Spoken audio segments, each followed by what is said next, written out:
다 같이 묵도하심으로 주일 예배를 시작하겠습니다.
사도신경으로 우리의 신앙을 고백드리시겠습니다.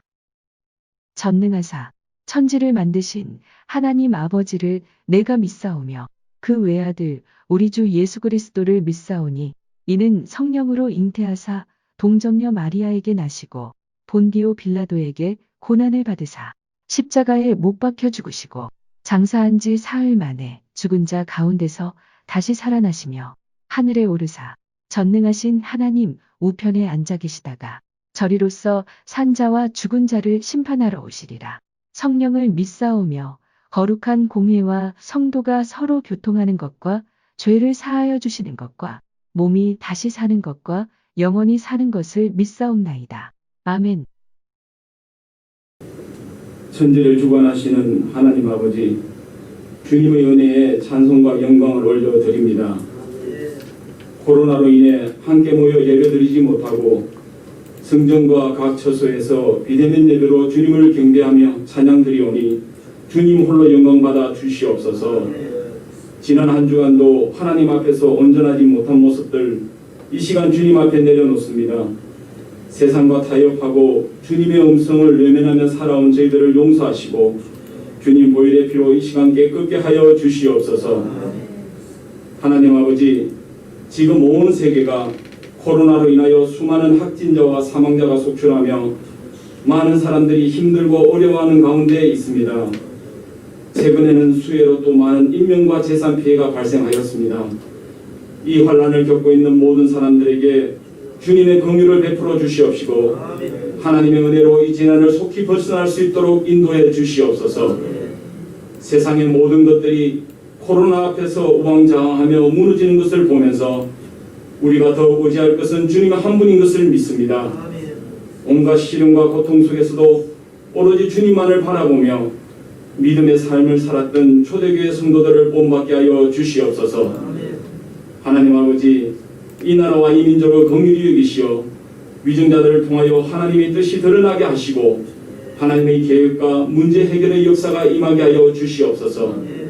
또한 대통령을 비롯한 모든 위정자들이 국민의 소리에 귀 기울이며 공의로서 국정을 이끌게 하여 주시옵소서. 이 시간 특별히 질병으로 고통받는 성도들을 치료하여 주시고 코로나로 인하여 경제적 어려움을 겪고 있는 성도들을 지켜주셔서 어렵고 힘든 세상 속에서도 주님 말씀 붙들고 승리하는 성도들이 다 되게 하여 주시옵소서. 하나님 아버지, 오늘도 말씀을 전하시는 목사님을 붙잡아 주셔서 주님의 진리의 말씀을 베풀기에 부족함이 없는 능력을 허락하여 주시옵소서. 목사님께서 권세의 말씀을 선포하실 때 성령께서 임하셔서 그 말씀이 우리 성도들의 심령에 은혜가 충만하게 하시고 모든 문제들이 해결되는 역사가 일어나게 해 주시옵소서. 이 시간 세상의 삶 속에서 항상 바쁘게 살아가는 저희들에게 평안을 허락하시고 주님이 주시는 참 안식을 얻을 수 있도록 함께하여 주시길 간절히 바라오며 이 모든 말씀 예수님의 이름으로 기도드렸습니다. 아멘.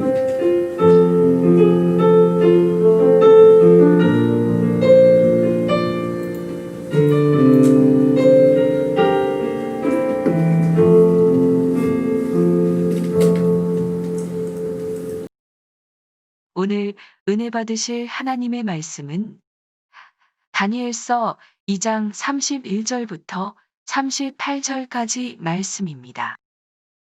다니엘서 2장 31절부터 38절까지 말씀을 함께 합독하시겠습니다. 왕이여 왕이한 큰 신상을 보셨나이다. 그 신상이 왕의 앞에 섰는데 크고 광채가 매우 찬란하며 그 모양이 심히 두려우니 그 우상의 머리는 순금이요 가슴과 두 팔은 은이요 배와 넓적다리는 노시요 그 종아리는 쇠요 그 발은 얼마는 쇠요 얼마는 진흙이었나이다. 또 왕이 보신즉 손대지 아니한 돌이 나와서 신상의 쇠와 진흙의 발을 쳐서 부서뜨리매 그때에 쇠와 진흙과 녹과 은과 금이 다 부서져 여름 타작 마당의 겨같이 되어 바람에 불려간 곳이 없었고 우상을 친 돌은 태산을 이루어온 세계에 가득하였나이다.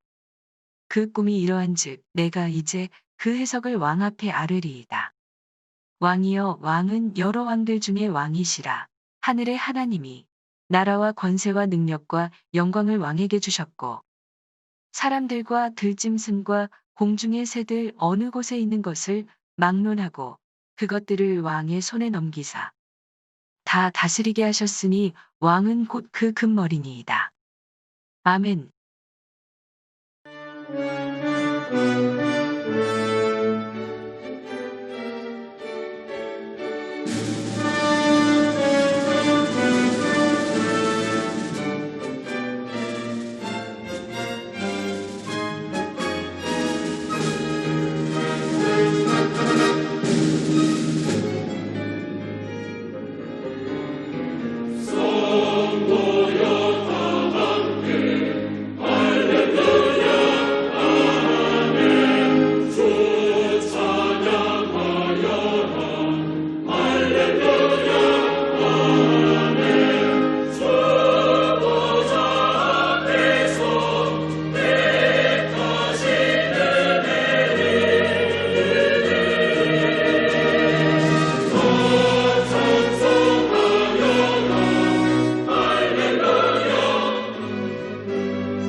자, 우리는 꿈과 해몽에 대해서 말씀 나눕니다. 보니까요, 구약에서 12가지입니다. 신약은 6가지가 있고요. 근데 지금 오늘은 이제 10번째가 됩니다. 그래서 다음 2가지만 더 하면은 구약 12가지가 다 마치게 되는데, 이것으로 꿈 시리즈는 마치고 신약은 다음에 기회가 있으면 하고 이제 다른 시리즈로 말씀을 준비하고 있습니다. 자, 의미적으로는 제목을 제가 지금 느부갓네살이 꾼 신상과 돌의 꿈 그랬는데, 제목 가지고 고민을 많이 했습니다. 느부갓네살이 꾼 세상 나라와 하나님의 나라, 세상 권세와 하나님의 권세, 이런 의미가 되겠습니다. 그러니까 신상은 세상 나라, 세상 권세를 말을 하는 것이고, 그 신상을 쳐서 부스러뜨려 버리는 돌, 그것은 하나님의 나라, 하나님의 권세, 이것이 되겠습니다. 그러니까 계시의 꿈이죠. 자, 지금까지 이제 10번째인데요. 이방의 통치자가 꾼 꿈은 오늘 10가지 중에서 3가지나 있습니다. 우리가 기억한 대로 두 번째 꿈이, 첫 번째는 아브라함이 400년 이방에 나그네 되는 후손들이 그 꿈에였고, 두 번째 꿈은 그랄랑 아비멜렉이 꾼 꿈, 사라를 돌려보내라, 그러지 않으면 재앙이 있을 것이다 했던 꿈. 그 다음에 7번째 꿈이 애굽의 바로가 꾼 7년 흉년과 7년 풍년의 꿈이었습니다. 그 꿈을 해몽을 하면서 요셉이 하나님의 응답을 받고 애굽의 국무총리가 되고, 아브라함에게 약속했던 애굽의 이방의 400년 객이 되기 위한 이제 애굽행이 이루어진 것이죠. 그리고 오늘 이제 10번째 또 바벨론의 느부갓네살 왕이 꾼 꿈입니다. 장차 일어날, 그때 당시 바벨론 시대부터, 느부갓네살 시대부터, 바벨론도 마찬가지가 되겠죠. 4대 제국에 대한 꿈입니다. 우리는 여러분 성경을 공부하기 위해서는 인류 역사에 있었던 4대 제국을 우리는 알아야 합니다. 그 4대 제국. 자, 이 큰 신상이 이제 4대 제국을 계시한 예언의 말씀이 되는 것입니다. 그런데 세상 끝에 가가지고 그 4대 제국이 이어지면서 인류의 역사는 어떤 섭리에 의해서 또 마귀의 역사에 의해서 우여곡절을 겪으면서 진행되어 왔습니다. 그러다가 하나님의 때에, 마지막 때에 돌 하나가 그 신상을 쳐서 부스러뜨려 버리고 가루를 만들어 버리고, 그런 이제 역사가 일어난다라는 것이죠. 그래서 오늘 말씀은 2가지로 정리하겠습니다. 하나는 느부갓네살이 꾼 꿈에 대해서, 두 번째로는 그리고 다니엘이 한 해몽에 대해서 이렇게 말씀을 정리하겠습니다. 첫째로 느부갓네살의 꿈이 되겠습니다.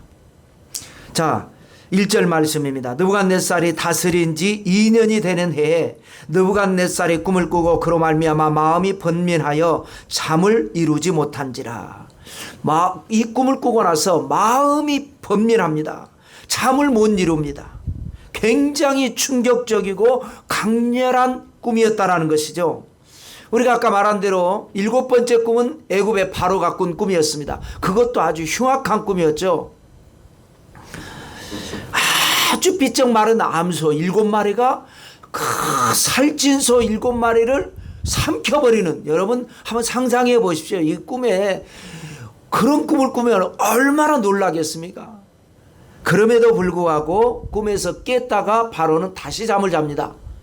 그래서 이제 또 7 이삭에 대한 꿈을 꿨죠. 그런데 느부갓네살은 잠을 못 입니다. 꿈이 깨버렸어요. 마음이 좀 잡을 수도 없고 너무나 불안하고 너무나 충격을 받고 너무나 힘들어서 잠을 이루지 못하는. 그래서 신하들을 일찍이 불러가지고 이해할 수 없는 요구를 하는데요. 해몽을 하라. 그건 누구나 할 수 있죠. 권력을 가진 사람이 자기 권력에 이제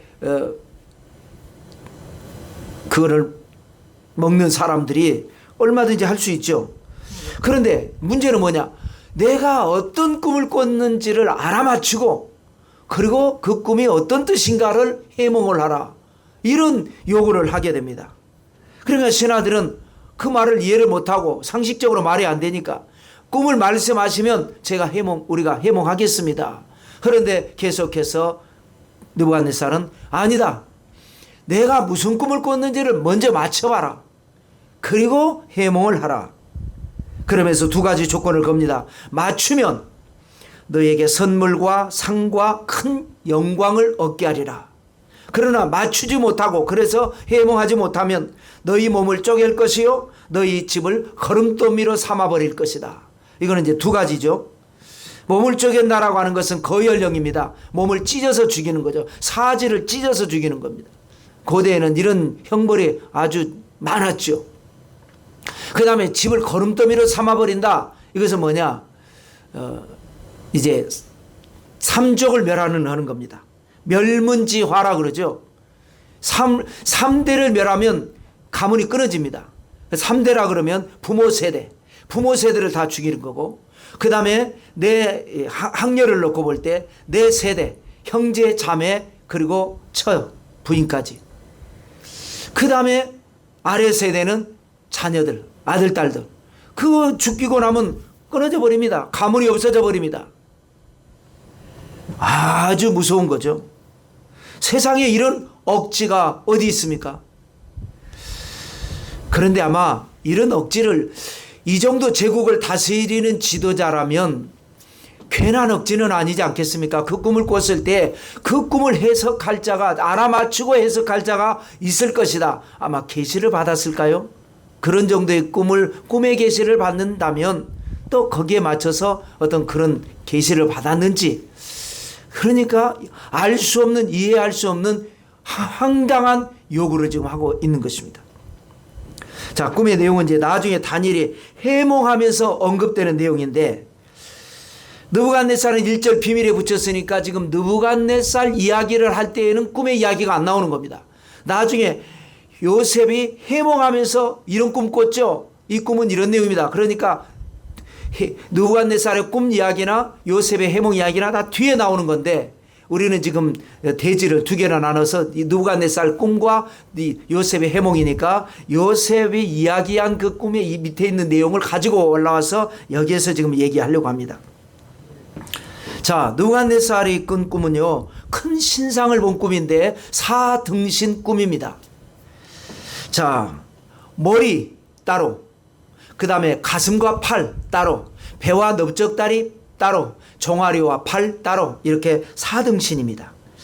미술 해부학에서는요, 아름다운 인체 비율을 팔등신이라고 하죠. 고대 그리스 조각에서부터 유래했습니다. 사람이 머리 이 길이만한 것이 8개가 있으면 그게 비율이 좋다라고 하는 거죠. 팔등신이라고 합니다. 그런데 느부갓네살은 사등신으로 본 거예요. 사람 몸은 이제 머리부터 발끝까지 똑같지만 나눌 때에 8등신으로 나눈 것이 아니라 4등신으로 나눕니다. 물론 좀 이따 다시 얘기하겠지만 잘 보면 5등신으로도 볼 수도 있습니다. 왜 4등신이냐 5등신이냐 그건 좀 이따 말씀드리고요. 왜 4등신이라고 하느냐? 재료 때문입니다. 신상의 재료.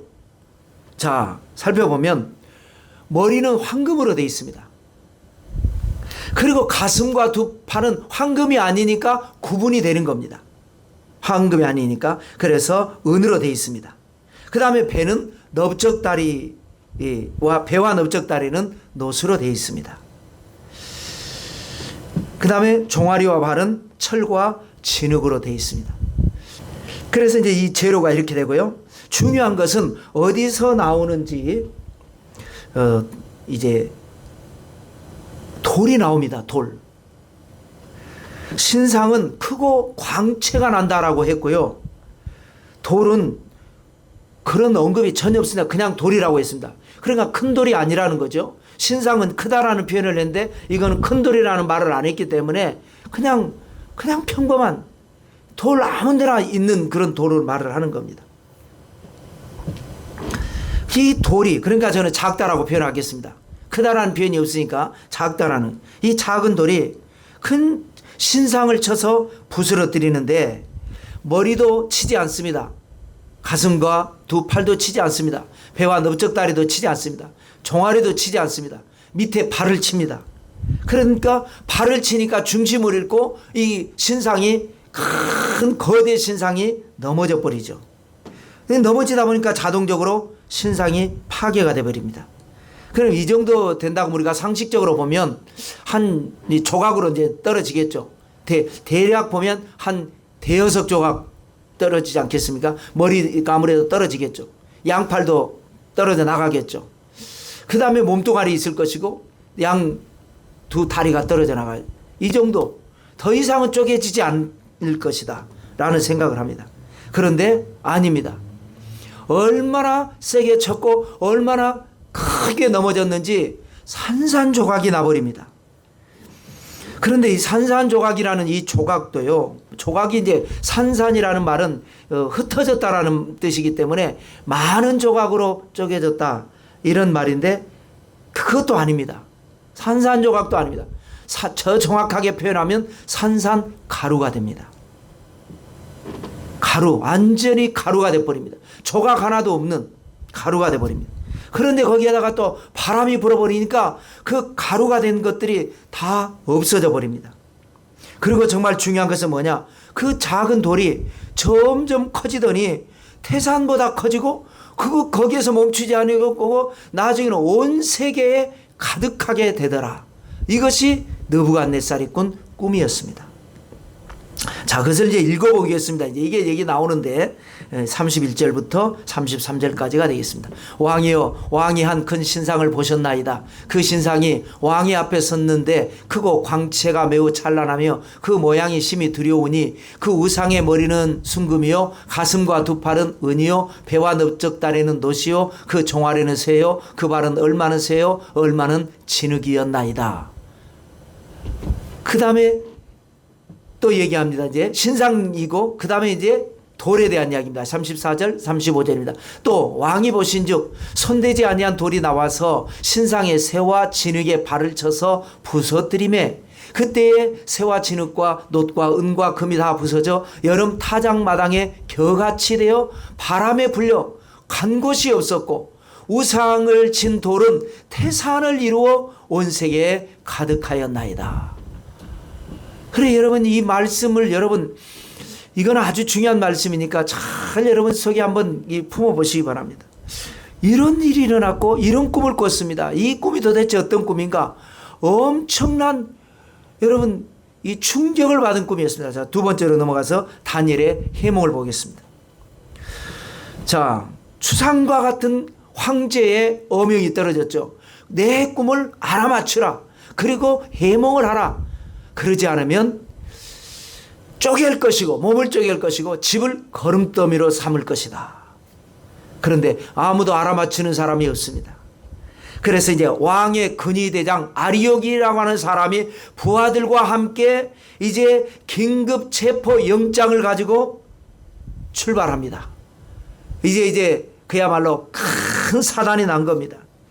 바벨론의 지혜자들. 그런데 그 바벨론의 지혜자 리스트 안에는 다니엘도 들어가 있는 겁니다. 그런데 다니엘은 왕족 출신 아닙니까? 남왕국 유다의 왕족 출신. 왕이 서열에서는 멀겠지만은 왕족 출신이었고 나라가 망해서 포로로 끌려왔습니다. 어린 나이에. 그런데 끌려오기 전에 에레미야 선지자의 예언을 듣고 자랐습니다. 그 여러 가지 예언 중에 나라는 망할 것이고 국민들은 다 포로로 잡혀갈 것이다. 그러나 너무나 낙심할 것은 없다. 70년이 차면 하나님께서 은혜를 주셔서 다시 돌아와서 나라를 재건하게 될 것이다. 그러면서 어쩌면 그 말을 듣고 있는 어린 다니엘의 눈을 쳐다보면서 그러므로 하나님을 사랑하고 믿음이 있는 자들은 그때를 위해서 준비하라 라는 말을 했을는지도 모릅니다. 그래서 뭐 했든지 안 했든지는 중요하지 않습니다. 성경에 기록은 없으니까. 다니엘은 마음의 준비를 한 겁니다. 하나님의 뜻을 어느 정도 이제 어렴풋하게나마 아웃라인에 잡은 겁니다. 아, 망할 것이고 포로 끌려갈 것이고 그러나 70년이 차면 돌아올 것이니까 그때에는 준비된 사람이 나라를 재건할 수 있지 준비되지 않고 낙심만 하고 있다가 돌아와서도 아무것도 할 수 없다. 언젠가 우리에게 기회는 온다. 그 오는 기회를 위해서 나는 준비하고 있어야 된다. 지금 눈에 보이는 것이 없고 손에 잡히는 것이 없고 절대 절망인 것 같지만은 그러나 절대 절망 속에 절대 희망의 꽃은 피는 것이다. 이런 믿음을 가지고 준비하고 있었죠. 그런데 죽어야 될 상황입니다. 이대로 죽을 수는 없지 않습니까? 목숨이 아까워서만도 아닙니다. 사명이죠. 나는 나에게 하나님이 주신 뭔가 뜻이 있다. 이런 마음을 가지고 지금까지 모든 것을 음식 하나 먹는 것까지도 모든 것을 조심하고 철저하게 자기 관리를 하고 지금까지 기도하고 준비해 왔는데 어처구니 없는 꿈 하나 때문에 죽어야 되는 그런 상황이 온 겁니다. 지금까지 잠잠한 것은 지금 다니엘은 나이가 어린 나이입니다.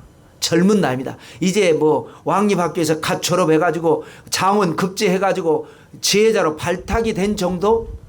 이 정도 나이입니다.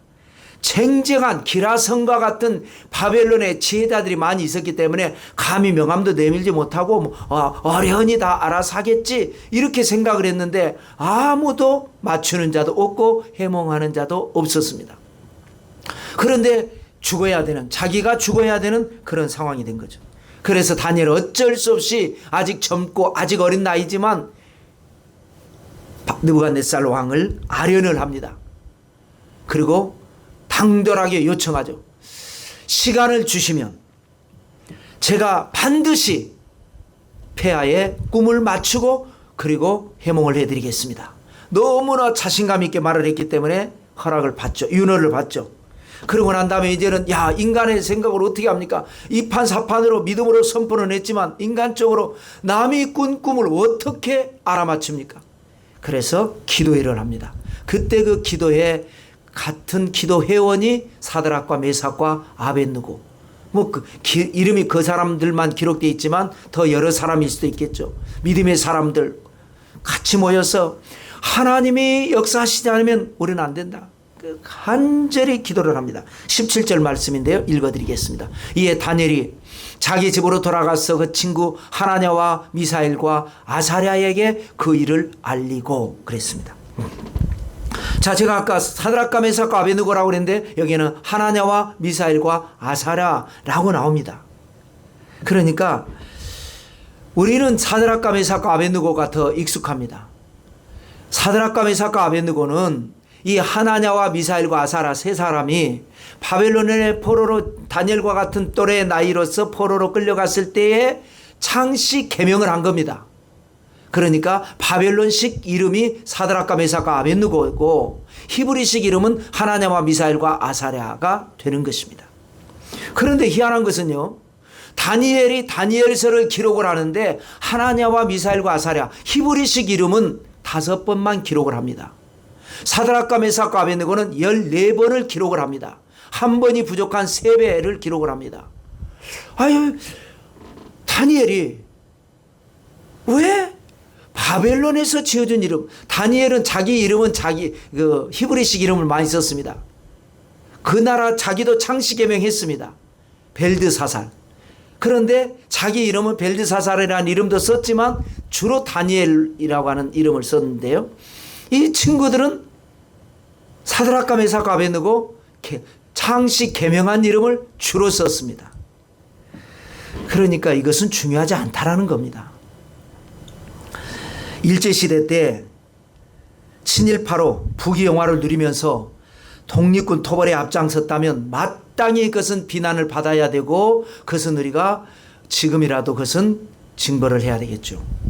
그런데 일제시대에 자기하고는 아무 상관없이 태어나서 보니까 나라가 망해서 조상들이 잘못해서 무능해서 나라가 망해서 어쩔 수 없이 창시 개명한 것을 그런 나쁘다고 말할 수 있을까요? 그때 그 나이에 군대를 가는다 보니까 나라가 없으니까 일본 군대를 가게 되고 성기정 왕도 일장기를 달고 금메달을 땄지 않습니까? 그걸 비난할 수는 없지 않습니까? 열심히 공부해서 법대를 나오다 보니까 일제시대 때에 법조인으로 근무했다고 그를 비난해서는 안 되죠. 그래서 나쁜 짓을 한 거는 비난해야 되겠지만 뭐 물론 어쩔 수 없이 그 자체가 모든 게 나쁘다고 판단할 수도 있겠지만 그렇게 따지면 다니엘과 사드락과 메삭과 아벳느고도 어떻게 합니까? 그러니까 우리가 분별을 잘해서 너무 치우치지도 않고 그렇다고 그래서 모든 것을 다 또 덮고 가고 우리가 지혜가 필요한 것 같습니다. 어찌됐건 다니엘은 간절히 기도했는데 깜짝 놀랄 역사가 일어납니다. 날짜는 다가오는데 캄캄합니다. 그걸 어떻게 남의 꿈을 어떻게 맞춥니까? 그런데 결정적인 순간에 하나님께서 다니엘에게 환상을 보여주시는데 느부갓네살이 꾼 꿈에서 보았던 그 꿈의 내용을 환상으로 봐버립니다. 물론 다니엘은 그걸 보면서도 긴가민가 하겠죠. 너무나 확실하기 때문에 이게는 틀림없이 느부갓네살의 꿈일 거야 라는 확신은 있지만 아직 맞춰보지 않았기 때문에 이게 꿈인지 뭔지는 알 수 없지만 분명한 환상을 보는데 큰 신상에 대한 환상을 보게 됩니다. 그래서 믿음으로 선포를 하고 왕을 찾아가서 왕이여 날짜가 약속된 날짜가 돼서 뵈러 왔습니다. 그러니까 그래 내 꿈을 맞출 수 있겠느냐 맞춰보겠습니다. 말해봐라. 31절 32절 33절 내용입니다. 왕이여 왕이 한 큰 신상을 보셨나이다. 그 신상이 왕의 앞에 섰는데 크고 광채가 매우 찬란하며 그 모양이 심히 두려우니 그 우상의 머리는 순금이요 가슴과 두 팔은 은이요 배와 넓적 다리는 노시요 그 종아리는 쇠요 그 발은 얼마는 쇠요 얼마는 진흙이었나이다. 이렇게 말을 하니까 느부갓네살은 그야말로 요즘 말로 깜놀을 합니다. 깜짝 놀라서 기절을 할 일입니다. 아무도 내가 말을 한 적이 없는데 꿈속에서라도 잠결에라도 내가 말한 적이 없는데 나만 알고 있는 내가 꾼 꿈을 이 젊은 사람이 분명하게 말을 하니까 너무너무나 놀라죠. 여러분 하나님의 역사를 여러분 믿으시기 바랍니다. 교회를 다니면서도 예수님을 믿으면서도 예배를 드리면서도 기도하면서도 믿음이라는 게 엄두가 안 나는 때가 많아요. 엄두가 나는 것이 믿음입니다. 너희가 하나님을 믿느냐? 잘한다. 비꼬는 것 같죠? 잘한다. 귀신들도 믿고 떨어. 하나님이 계신 거 믿는 거는 귀신들도 믿고 떱니다. 우리 믿음의 사람은 뭘 믿어야 되냐? 그가 자기를 찾는 자들에게 상 주시는 이심을 믿어야 할지니라. 여러분의 기도가 응답이 되고 여러분의 문제가 해결이 되고 물론 하나님의 때가 돼야 됩니다. 기도에도 응답이 없을 때가 많아요. 응답이 없다고 해서 응답이 없는 게 아닙니다. 때가 있는 겁니다. 섭리가 있는 겁니다. 모든 기도는 하나님이 다 들으시고 모든 기도는 하나님 다 역사하십니다. 그러니까 믿음으로 기도하고 믿음으로 자신감 갖는 거예요. 생각지 못하는 일은 일어나고 언제나 이 세상 나라에서도 언제나 역전의 기적은 일어나는 것이고 예상치 못한 일은 일어나는데 하물며 하나님을 믿는 하나님의 사람에게 기적이 왜 안 일어나겠습니까? 여러분 기도하시고 그 기도가 여러분의 삶에 깜짝 놀랄 기적을 이루어내는 걸 믿으시기 바랍니다. 여러분 어때요? 여러분 뭐 자녀가 됐건 부모님이 됐건 뭐 인간관계에서 친구가 됐건 누가 됐건 내가 무슨 말을 하는데 나를 못 믿어서 에이 웃기는 사람 제일 기분 나쁩니다. 내가 무슨 말하면 그래요 그렇구나 믿으면 기분이 좋잖아요. 우리가 하나님을 안 믿어요. 못 믿어요. 하나님이 얼마나 기분 나쁘겠습니까? 기도했으니까 됐어. 이건 내 문제가 아니야. 당장 응답이 있건 없건 그건 나하고 상관없어. 기도했으니까 하나님이 들으셨으니까 하나님이 나를 사랑하고 나는 하나님을 사랑하니까 이게 믿음이고 이 믿음을 가진 자는 아무도 하나님 외에 세상이 감당하지 못하는 사람이다라고 히브리서 믿음장 11장에서 말씀하죠. 세상이 감당하지 못한 사람 믿음의 사람. 자, 근데 저는 개인적으로요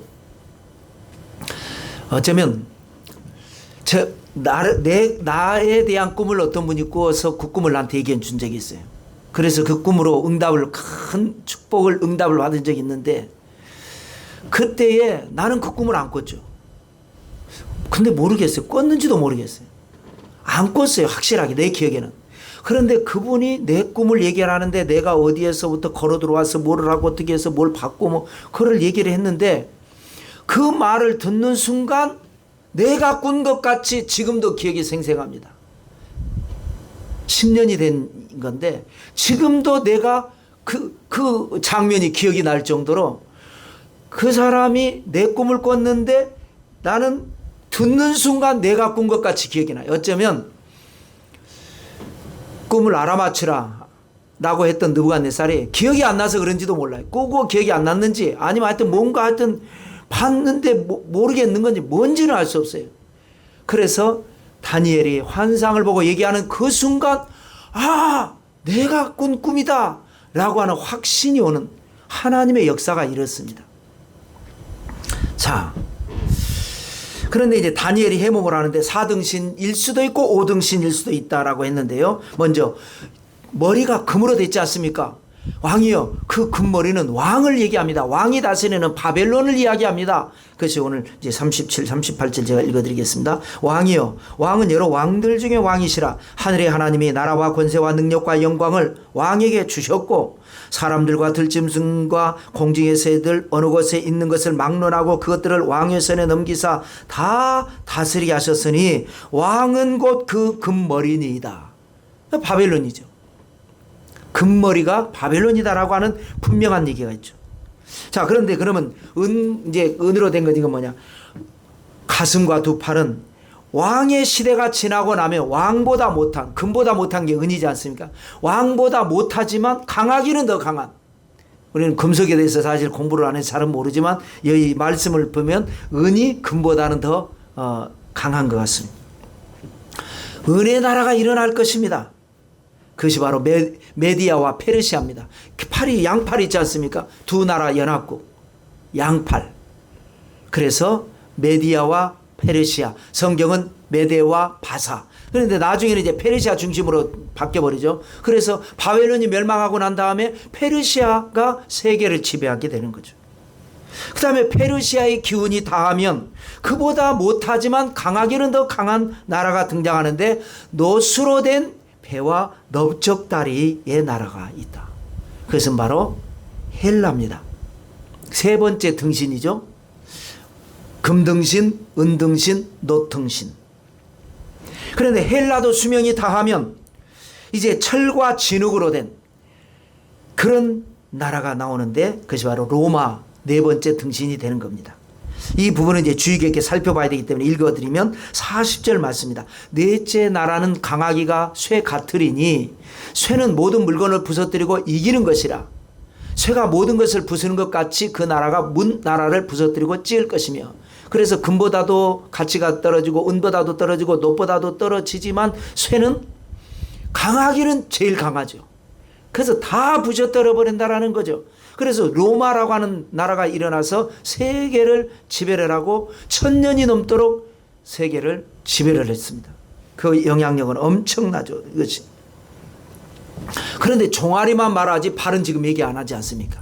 그래서 5등신이라고 한 게 종아리와 발을 성경에는 어찌됐건 같이 봤지만 우리가 역사를 이제 해석하면서 볼 때는 다르게 볼 수 있다. 종아리와 발은 다르게 볼 수 있다. 그래서 5등신으로 볼 수 있지만 성경은 이거를 한 나라로 봅니다.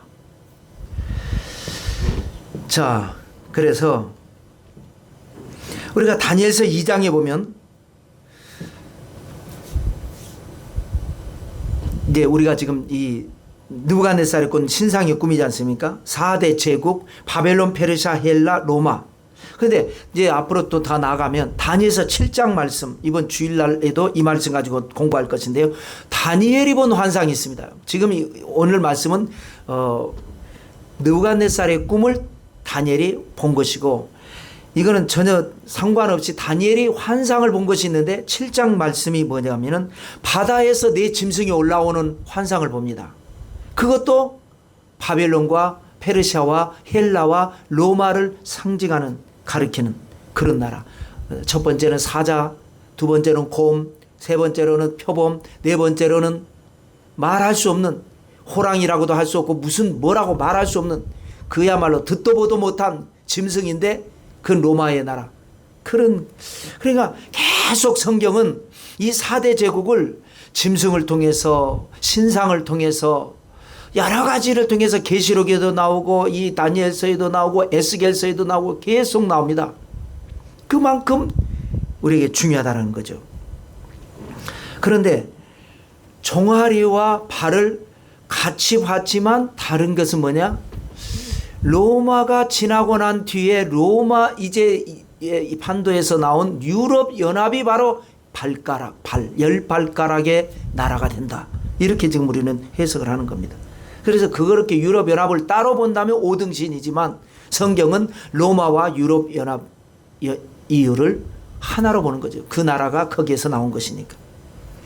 41절과 42절에 보면 왕께서 그 발과 발가락이 얼마는 토기장의 진흙이요 얼마는 쇠인 것을 보셨은즉, 그러니까 종아리는 쇠로만 돼 있어요. 그런데 발가락은 쇠와 진흙이 섞여 있어요. 그걸 보셨은즉 그 나라가 쇠 같은 든든함이 있을 것이나 그 발가락이 얼마나 쇠 얼마나 진흙인즉 그 나라가 얼마나 든든하고 얼마나 부서질 만하며 어떤 나라는 강하고 어떤 나라는 약하고 그렇게 된다는 거죠. 그 나라가 나누일 것임이라고 하는 표현이 있죠. 나누일 것이며,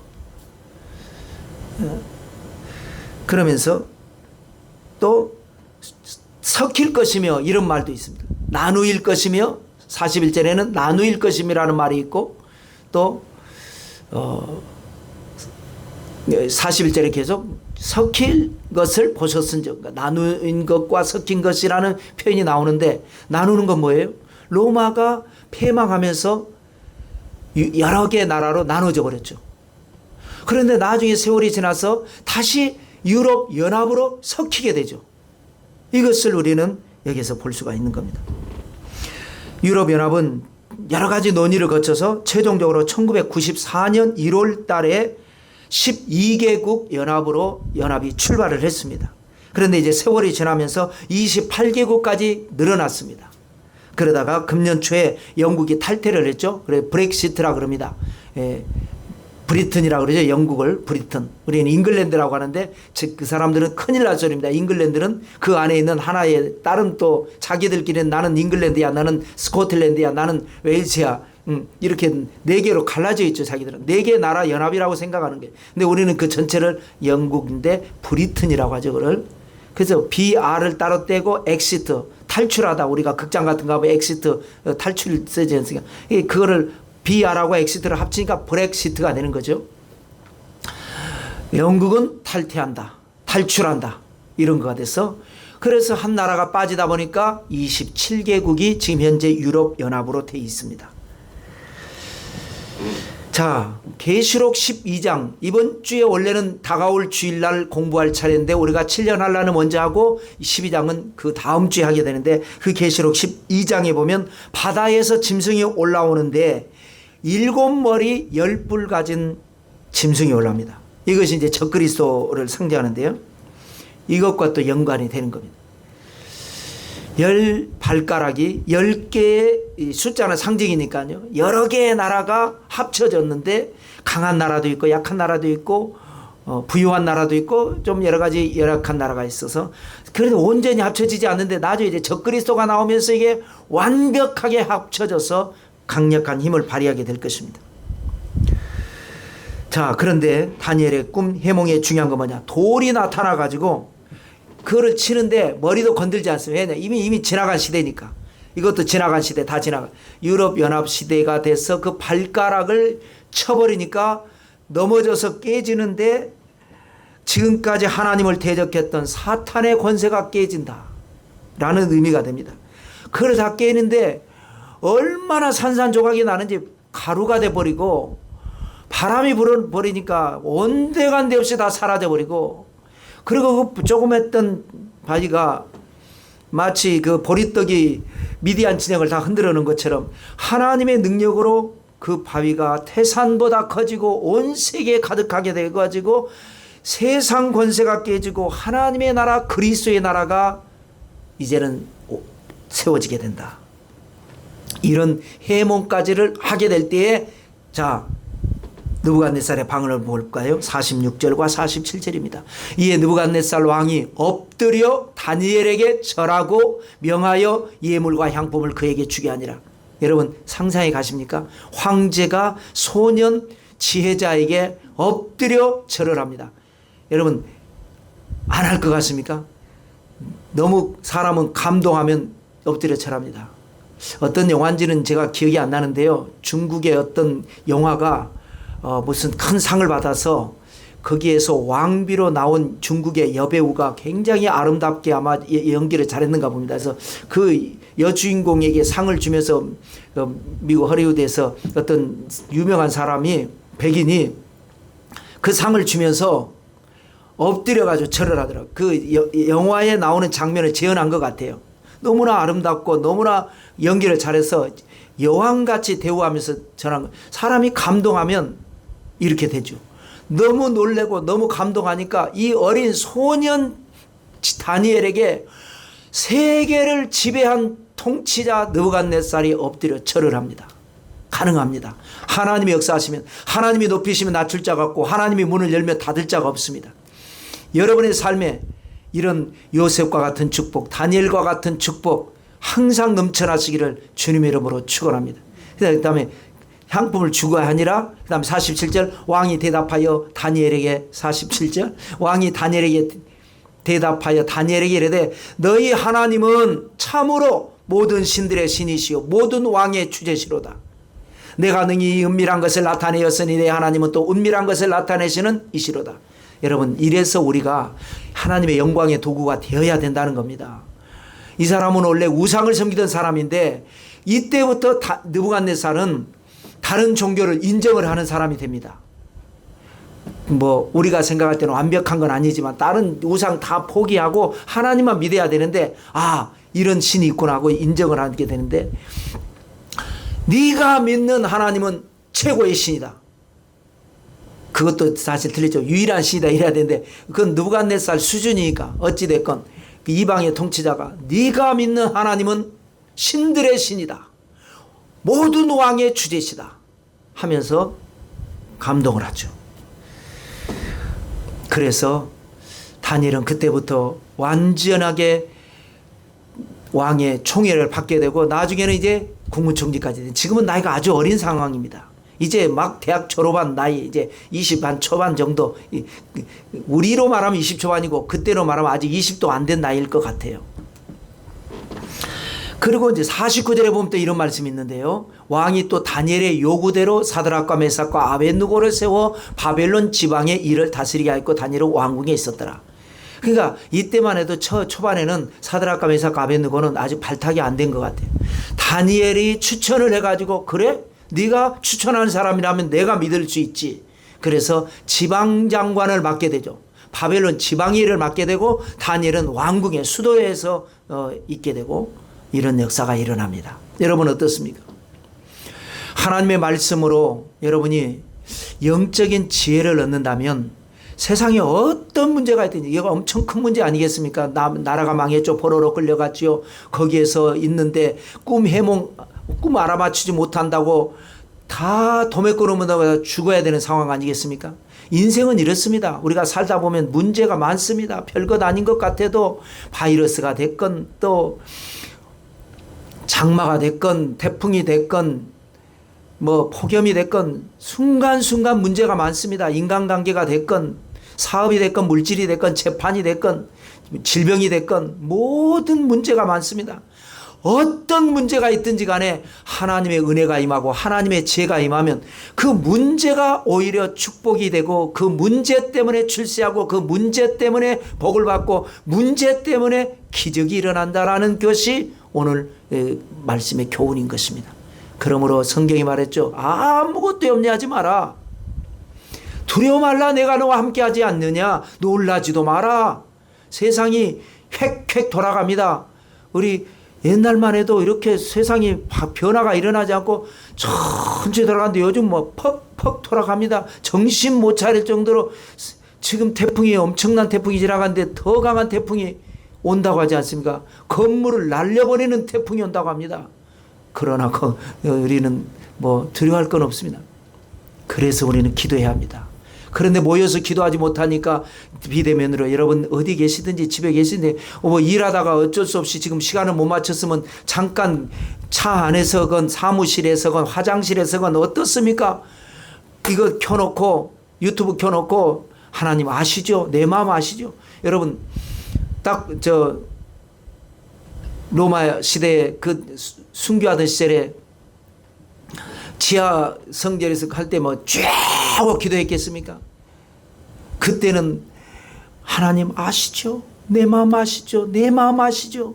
그 진실하게 드리는 예배를 하나님 받으시고 그 받으신 영광을 통해서 하나님께서 사망의 음침한 골짜기에서도 건지시고 절대 절망을 절대 희망으로 만드신 하나님이신데 지금 이 시대에 바이러스가 됐건 태풍이 됐건 불경기가 됐건 어떤 문제가 됐건 하나님께서 여러분의 문제를 해결하시고 여러분의 질병을 고치시고 여러분의 꿈을 이루시고 깜짝 놀랄 기적으로 세워주실 줄로 믿습니다. 오늘도 여러분 함께 하시기를 축복합니다. 기도 올리겠습니다. 참으로 좋으신 아버지 하나님, 하나님은 살아서 역사하신 하나님, 우리가 알지 못하는 크고 비밀한 엄청난 영적 전쟁을 위해서 우리로 하여금 모든 것을 참게 하시고 모든 것을 믿게 하시고 모든 것을 기다리게 하시고 모든 것을 견디게 하신 하나님, 그러므로 하나님 우리가 믿음의 눈을 뜨게 하시고 눈에 보이지 않고 손에 잡히는 것 없을지라도 하나님의 약속의 말씀 붙들고 오직 믿음으로 승리할 수 있도록 은혜를 베풀어 주옵소서. 그래서 결국 하나님의 영광을 체험하는 요셉처럼 다니엘처럼 모르드게처럼 에스더처럼 우리 모두가 우리 특별히 믿음의 사람들 더 나아가서 우리 부산 순복음 사랑과 은혜교회 모든 성도님들이 기적의 주인공이 되고 하나님의 은총의 사람들이 되게 해 주옵소서. 아버지 우리가 비대면으로 드리다가 하나님의 때에 대면하고 예배드릴 때는 더 마음문을 열고 마음껏 목청 그동안에 못했던 것을 목청 놓아 부르짖고 찬양하고 기도하는 우리 믿음 될 수 있도록 은혜를 주옵소서. 자녀들의 앞길이 열리게 하시고 모든 우리의 죄를 사해 주시고 모든 병도 고쳐주시고 사업의 문제, 직장의 문제, 인간관계의 문제, 재판의 문제 다 해결되게 하시고 하나님의 은총이 임하게 해 주옵소서. 누군가에게는 큰 불안과 위기가 우리에게는 큰 은혜와 축복이 될 수 있도록 하나님 은혜를 나려 주옵소서. 오늘도 함께 하시고 복 주심을 감사합니다. 오직 믿음으로 오직 예수 그리스도로 오직 성령으로 우리 모두 다 승리의 나팔 부른 때까지 쉬지 않고 포기하지 않고 항상 기뻐하고 쉬지 않고 기도하고 범사에 감사하는 믿음의 사람들, 축복의 사람들 되게 해 주시옵소서. 감사드립니다. 예수님의 이름으로 축복하고 기도 올리옵나이다. 아멘.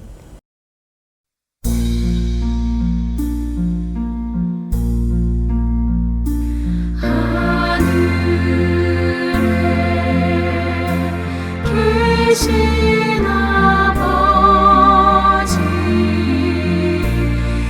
이름 거룩하사 주님 나라 임하시고 뜻이